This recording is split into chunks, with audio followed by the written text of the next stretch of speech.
রাসূলুল্লাহ যখন খানায় কাবাতে কোরআন তেলাওয়াত করতেন, আবু জেহেল এক পাশে, আবু সুফিয়ান আর এক পাশে, সারা রাত ধরে রাসূলের কোরআন তেলাওয়াত শুনতেন। আহারে কি কোরআন, কি মধু! যেই কোরআন পৃথিবীর শ্রেষ্ঠতম গ্রন্থ, আর এমন ব্যক্তি তেলাওয়াত করছেন যার উপরে নাজিল হয়েছে। সুবহানাল্লাহ। আবু লাহাব, আবু জেহেল একদিকে, আবু সুফিয়ান আর একদিকে, সারা রাত দাঁড়িয়ে দেওয়ালের সাথে কান লাগিয়ে কোরআন শুনেছে। যখন একটু ফর্সা হয়, হঠাৎ করে যখন ফর্সা হবে, এই সময় দুইজন দুই দিক থেকে একসাথে হয়েছে।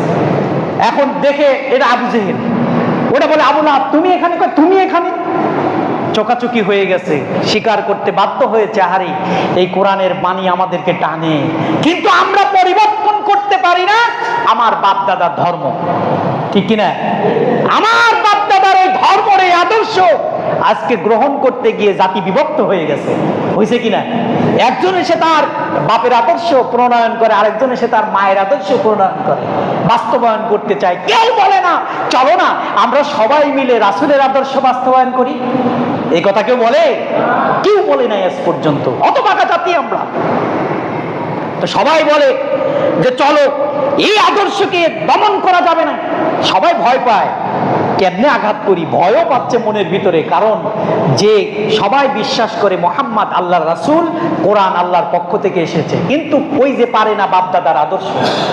তো ঠিক আছে, সিদ্ধান্ত নেওয়া হলে একা যাওয়া যাবে না, তাহলে কে কে যাবে? 12টা গোত্র থেকে 12 জন দুর্দর্শ ব্যক্তিকে বাছাই করা হলো। কয়জন?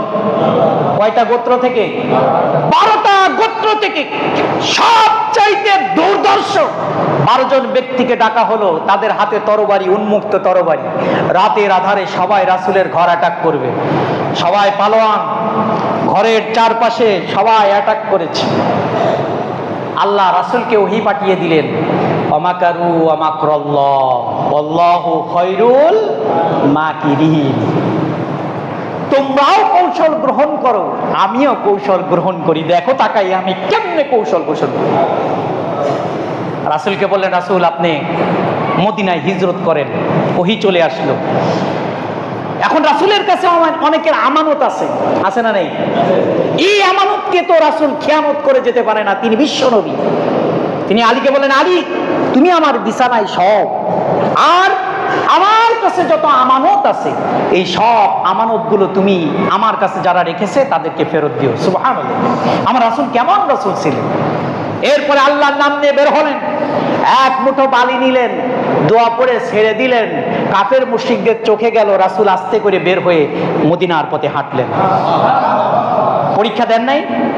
দিয়েছেন কিনা? এইভাবে ইসলামের আলোকে আল্লাহ বিজয় দান করবেন, আলোকিত করবেন, প্রসারিত করবেন, পরিণত করবেন। রাসূলকে মদিনায় নিয়ে গেলেন। রাসূল একটা মদিনা স্টেট তৈরি করলেন, ইসলামিক স্টেট। সুবহানাল্লাহ।